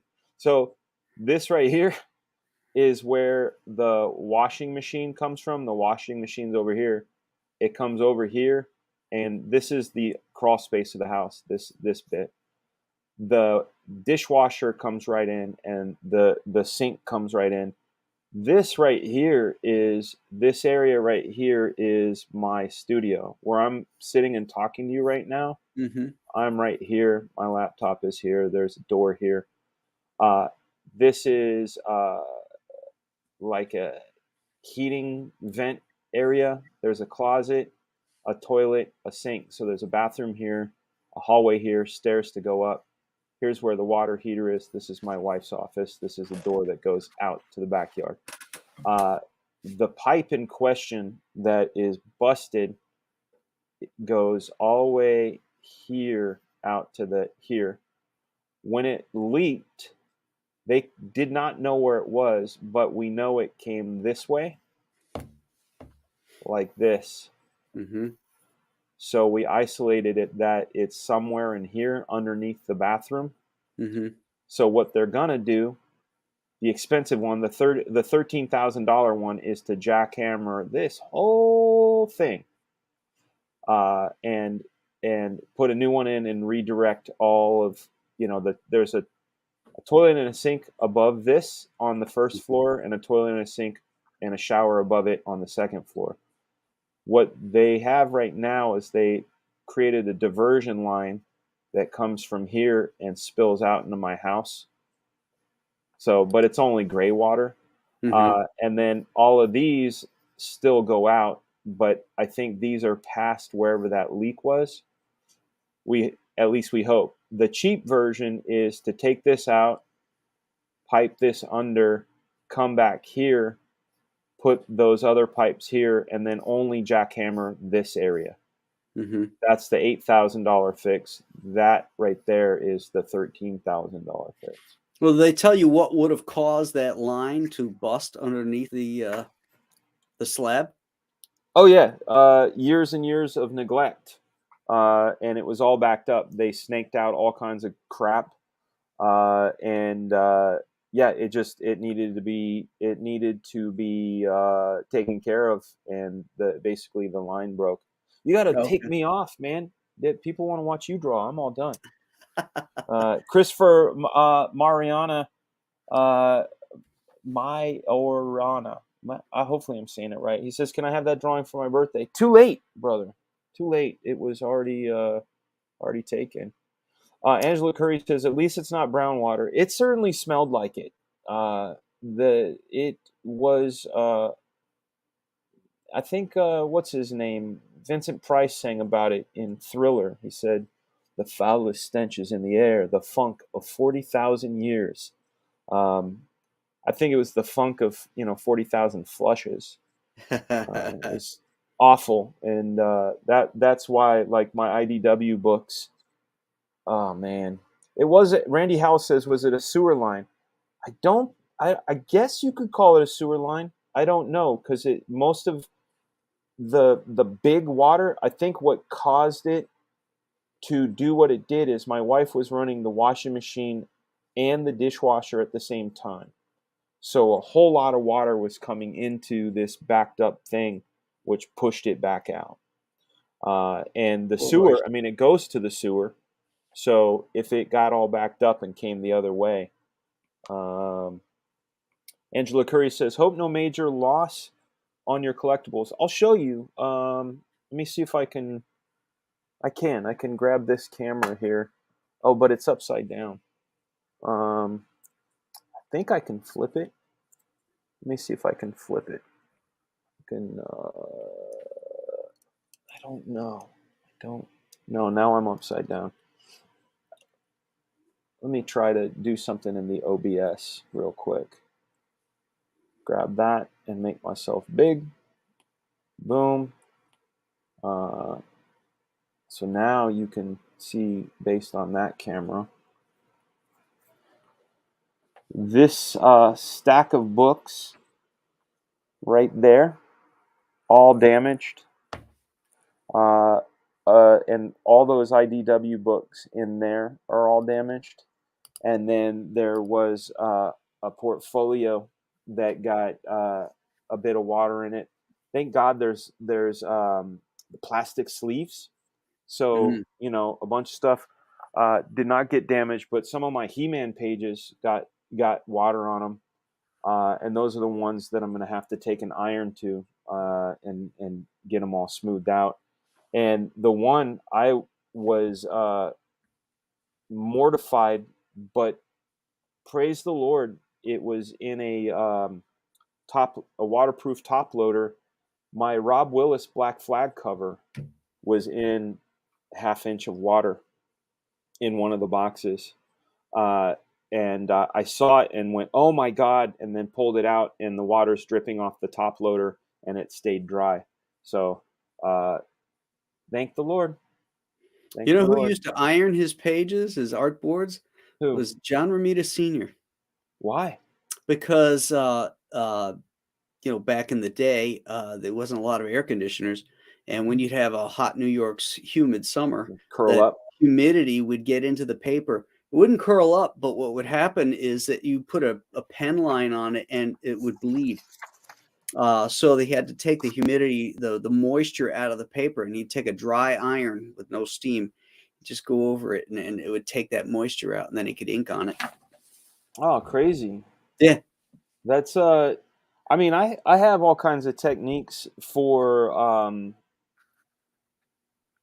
I used an iron as part of a technique. Like when I do ink wash, I always have a blow dryer handy, because I I love watercolor, and my favorite thing about watercolor is you're building from light to dark, and you have two choices. You can do wet on wet or wet on dry. And I love being able to blow dry something and get hard edges, or Mm-hmm. get soft edges out of the wet. And I found this really great paper while I was in France. It's it's got a funny ass name.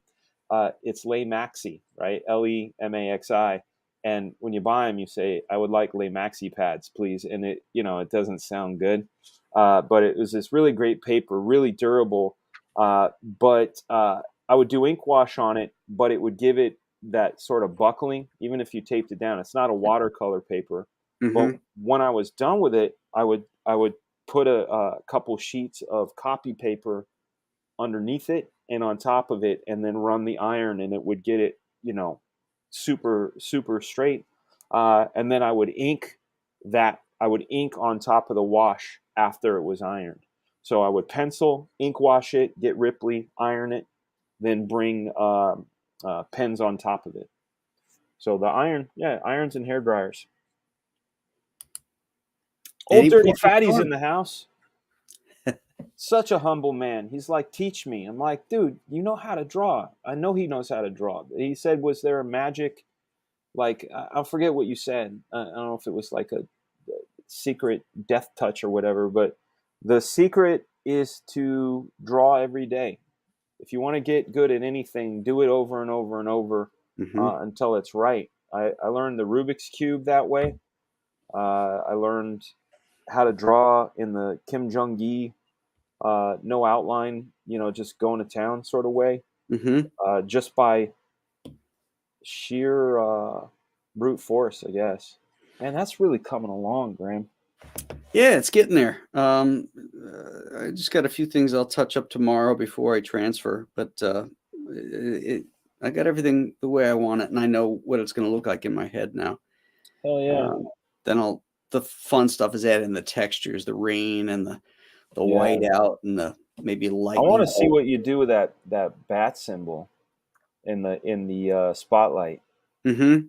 I forget what's his name. You got cracks in it, Yeah, it's his name is. I don't know if it's Olivier or Oliver Copielli. Oh yeah, yeah. Mm-hmm. He does these really cool things in his blacks where it's like this. He'll have something that's black, but he'll do such fine cross hatching that it makes it feel. It's still graphic, but it feels deep. Mm-hmm. I don't know how to explain it any other way. It's like, you know what I'm saying? Like if he had done that bat symbol, all around those cracks would be some sort of fine cross hatching to make it appear as there was not just a white line, but sort of a glow forcing its way out of it. Right, right. You know, Mm-hmm. love that. I mean, I love textures. That's textures are, man. It hits my sweet spot. Like I love Mobius, Crumb, Art Mm-hmm. Adams. Those guys Mm-hmm. get some zany stuff, and of course our Polish friend Sienkiewicz. He Mm-hmm. knows how to he Oh knows how yeah. to he knows how to create texture in light, which is not easy. You know, You know. one of my favorite inkers was Jack Davis. If you look at he was sort of like a cross between Sienkiewicz and Klaus Janson, in that he would Ooh. cross hatch some very fine stuff, but then he would go in with like a number 6 brush and go bam and lay in some really fat, juicy blacks. Uh, Yeah. I love that. His drawings were always, like especially in the EC stuff, kind of a little cartoony. Yeah. Which for the horror stuff, I preferred like the Gray Mingles kind of more realistic stuff, or Johnny Craig even. But Yeah. when it came to the inking, it's like, God Did bless, did man. Jack he Davis was awesome. did he ink anybody else other than himself? Not that I can recall. Yeah, uh it's funny because he's I think he's a lover of Georgia football, Oh because yeah. around here there's a lot of Jack Davis drawings. Yeah. because of the dogs, you know. Hmm. And like my UPS, where I have my PO box, I just set up my PO box recently. They got this big poster of bulldog in a helmet coming at you, and I was like, "Oh shit, Jack Davis." He's like, "How do you know who drew that?" I'm like, "Dude, that's Jack Davis." You Yeah. know, like, One of the greats. yeah, yeah, he's great. I He used to live on St. Simon's Island. Did he really? Yeah, that's where he Where lived. where is that? Uh, it's uh, um, it's near Brunswick. Okay, I Yeah. don't even know where that is. Oh, I know well, there's a that stew is named after Brunswick. it's south and east of Atlanta. Okay, And so it, he lived in Georgia. He still lived in Georgia. oh yeah, yeah, yeah. Okay, Yo, he was Georgia born and bred. He yeah, did a revol or uh, a Civil War comic that he had pitched to the syndicates for as a humor strip back in the 50s too. There's lots of pictures of him wearing like a Confederate soldier's cap. yeah, Yeah, he was a Georgia boy through and through. What a yeah, sweet man. man though too. Really, really I just a never got to meet him. beautiful man. Let me take a look. I think, and I haven't. I've never watched it. I'm going into my comic features. I have all the comic book greats with Stan Lee. Trying to see. Yep, there's one with Harvey Kurtzman and Jack Davis. You're making me want to watch it. There we go. I think I'm gonna have to do that. I've always been like when it came to the early Mad guys. I have a soft spot for Wally Wood. You Hmm. know the stuff he had done on Sky Masters over Kirby, transformative. You know, Oh like yeah. it just incredible stuff. But his funny stuff, his Bigfoot stuff. Hmm. I bought like Mad put out a Wally Wood book. They put out a Jack Davis book that just was like the best of these Hmm. guys, and that's a like the Wally Wood one is like a textbook on just doing Bigfoot right. You know, I think though all the Wally Wood stuff was all laid out by Kurtzman. was it really? I believe so. Huh. Wow. Okay. Well, a lot of really good movement and and Yeah. Wally, shit, man, no one drew girls like him in that era. I mean, you got Frazetta maybe, but Wally's girls were, I like Johnny Craig's girls too, but Hmm. Hmm. Wally's girls, woo. I loved Bob Oxner's girls. I don't know Bob Oxner. You're Uh, always teaching me, man. Bob You are. Oxner always did the cutest girls. He drew Mary Marvel and Supergirl in the 70s, and God, he was so good. He Angel and the Ape. Remember that I book? remember that. Yeah, Yeah. Angel and the Ape. That was him. And in Okay. fact, a couple of the issues he was inked by Woody. Nuts. Yeah. Nuts. What a sad story. That, circling back to, feeling super blessed for the time we live in. Um, I don't know how many of our viewers know the the sort of tragedy of the way our greats were treated uh, Mm. and kind of put out to pasture when you got guys like Herb Trimpe, begging for work, and Walt.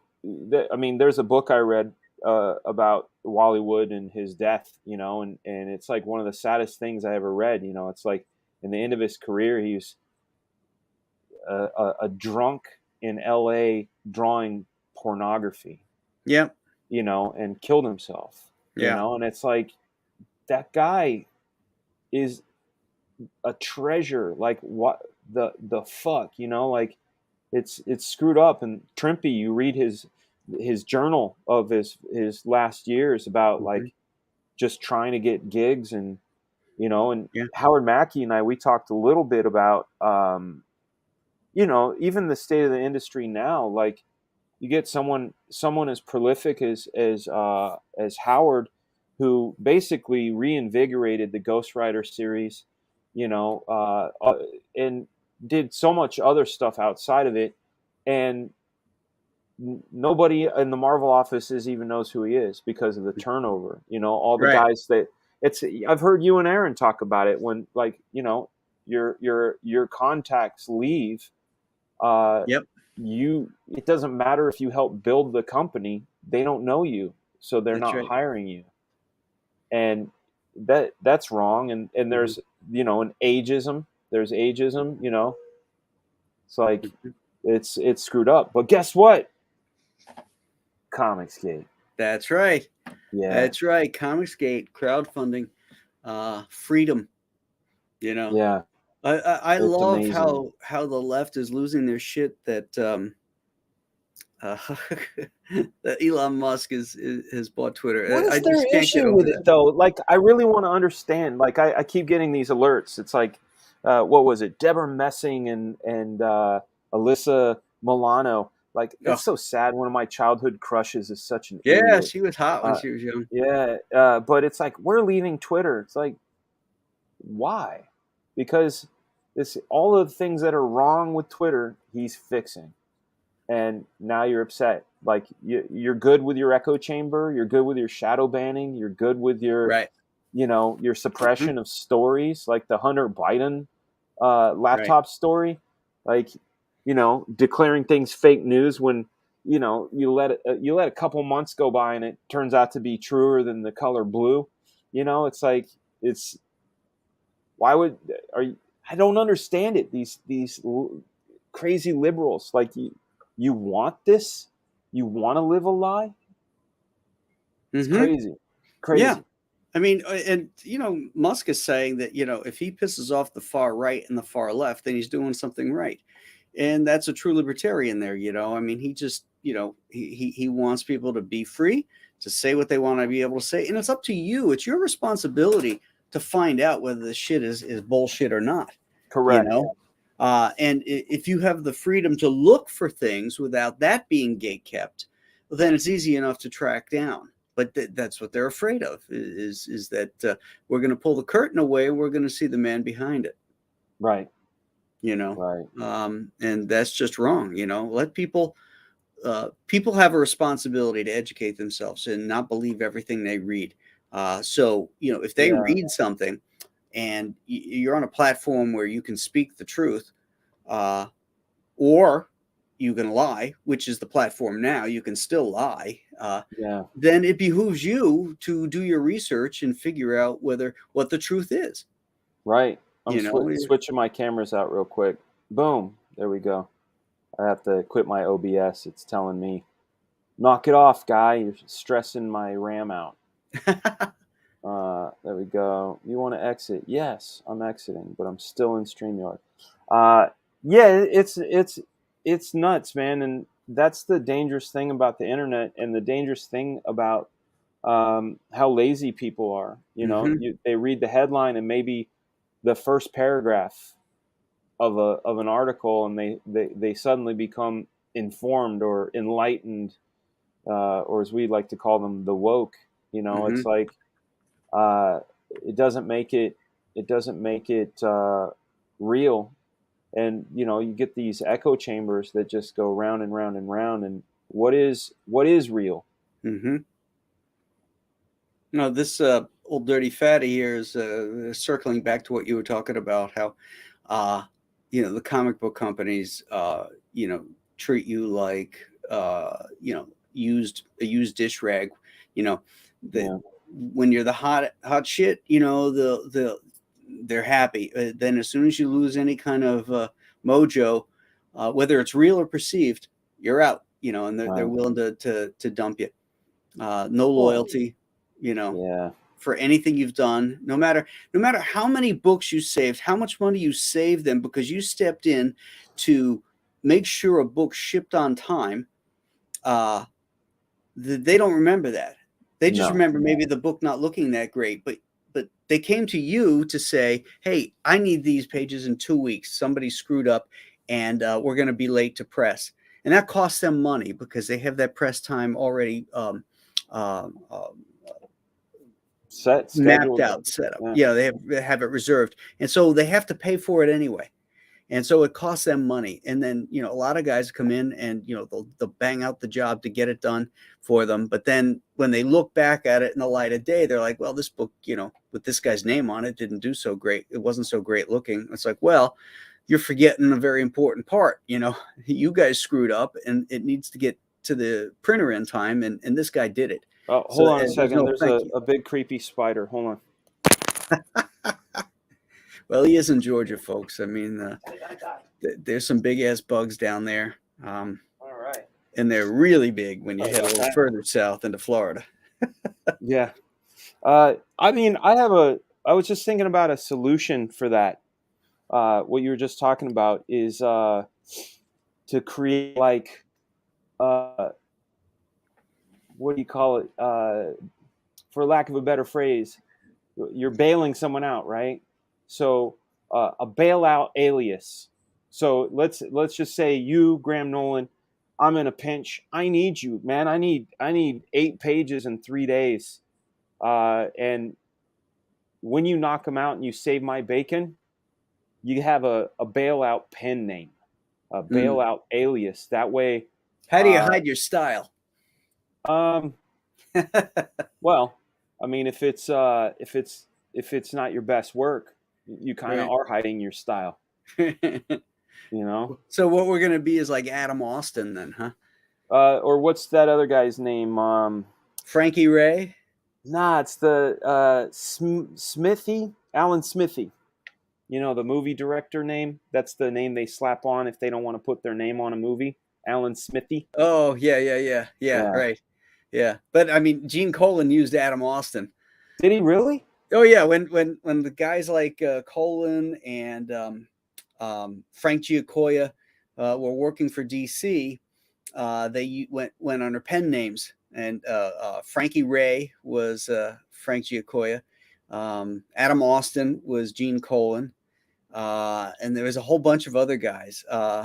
Gil Kane, I think Gil Kane had a name too. Okay, I have a question for you because you always send me down these awesome. They're not even rabbit holes; they're just awesome journeys. And one of the things that I learned while looking through and discovering artwork is like I became a big time Lou Fine fan, and I saw that he worked under like 4 or 5 pen names, and one of the reasons that was given, at least from what I had read, was not that they were trying to hide it, but like when Eisner had his studio, he wanted it to appear like he had a bigger stable of artists. So he would have, one guy be 4 guys, basically. Right. Yeah, well, that makes sense. Yeah. I think even Mort Meskin, he had a pen name too. I don't have my Mort Meskin book here, I don't think. But he had a pen name. But even Kirby had a pen name in the 40s too. He did some work under. Can't remember. But yeah, a lot of those guys did. Yeah, my favorite. Back in the 60s, like when it was Adam Austin and stuff, that was Adam Austin was at Marvel. He did work at Marvel because Gene Colan was working for DC at the time, and Marvel was, you were slumming if you were working for Marvel. Yeah. Yeah, that happens. When I was working at Mattel, we had a few voice actors doing work for us, whose credits on our films were different than their actual names because we were non-union. And they did that. They wanted the cha-ching, but didn't want to get in trouble with the union, so they worked under a different name. Yeah. And usually with cartoons, it's such a there's a you went back to how can you hide your style. There are. I'll listen to like my kids watch cartoons, and I'll be like, man, that sounds a lot like Aaron Fitzgerald, but I find out it's someone else. It's not Aaron Fitzgerald, but they're doing a good Aaron Fitzgerald version, so they can kind of get away with it, Right. I'll tell you though, like out of all of the searching, after you introduced me to the Roy Crane, of course I knew about Milt Caniff, and did not know about Noel Stickles, Right. Knew about Hal Foster, knew about Alex Raymond peripherally. Mm-hmm. Alex Raymond is my favorite out of all those Connecticut guys. Oh yeah. Oh God, it's so smooth. Whenever I look at the Rip Kirby stuff, I just stare at it. It's Mm-hmm. so freaking good, you know. Yeah. Especially Rip Kirby, but like that Dave Sim book that we were all talking about, the I forget, not Mysterious Death of Alex Raymond, but the something death of Alex Raymond. Oh You yeah. you know, when you go into the specifics of what happened, you know, that he's whose car was he driving? Like somebody had gotten a brand new Corvette and they went for a spin and hit a tree. Was it Leonard Starr? Might have been, maybe. No, I forget. I'll look it up right now. But Mm. still, one of those things where you just go, "Fuck, man! If they hadn't taken that joyride, like Right. what would have happened?" Mm-hmm. You know? Like James Uh, Dean. yeah. Oh, yeah. Secret Agent X9 too. That's another one that's a lot of fun. But yeah, Rip Kirby's my favorite. But I really dig what he was doing with glasses. I dig the way he was doing lace. But Mm-hmm. no, it was Stan Drake. Stan Drake. Oh, He so it was was Stan driving. Drake. Yeah. Every time I hear Leonard Starr, Stan Drake and Leonard Starr are almost Yeah, synonymous to me. absolutely. Uh, yeah. They Yeesh. both worked at that ad agency that New York ad agency that Neil Adams ended up at too. I did not know this. Drake and some others believe that Raymond was suicidal. Raymond had been involved in 4 automobile accidents in the month prior to his death. Oh wow. 4. 4. Yeah, but Okay. he had Stan Drake was in the car. Stan Drake was in Yeah, the it's car. one thing if you want to take out yourself, you don't take out somebody Yeah. else too. Hey, Graham, I'm feeling suicidal. Want to go for a ride, Yeah. bro? Shit. But here's the thing, it wasn't even his car. No, that's the fucked up thing. Hey, Graham, let me drive your car But you know into a what? That tree. begs the question: is Stan Drake out of his mind? Because he's letting a guy who just was in 4 accidents drive his car. I wouldn't. Right. But I would imagine that they might have been having libations, like Oh, learning about their lifestyles. Those yeah. strip guys lived a life, man. Oh, yeah. Country clubs and models and cigars and fast cars Yeah, and golf, 4 and o'clock. golf. Yeah, Yeah. yeah. Holy crap. Well, Graham, I'm gonna get going. I'm gonna Yeah, we're gonna tap out here, bud. I'll say goodbye to everybody in the chat, and we'll say goodnight to you here, Dan. Thanks for yeah. stopping in. Hey, man, thanks for the invite. And again, thanks for letting me tech out this camera and always being Absolutely. such an You're a awesome. bro. I am, but you're a great role model and you're an inspiration, brother. Thanks, So pal. you guys, Much appreciated. everybody in the chat, thanks for hanging out. Dude who asked for his May 13th birthday, hit me up, find me, and this is yours. Take it All right. easy, guys. Bye bye. Night, Dan. All right. Good show, gang. A couple good pieces of art got finished up, or they're on their way to getting done. So we'll just say good night to everybody. Tomorrow night the professionals will be on Andy's channel. I'm hoping I'll be on there, but I don't know. It's Julie's birthday, and we'll be out to dinner. If I get back in time, I'll pop in. But if not, watch that show. And I think I'm going to scoot over and say hi to Billy. He's running a show right now, and wish him well. So thanks again, guys. We'll see you again soon. Have a great night. Bye-bye now.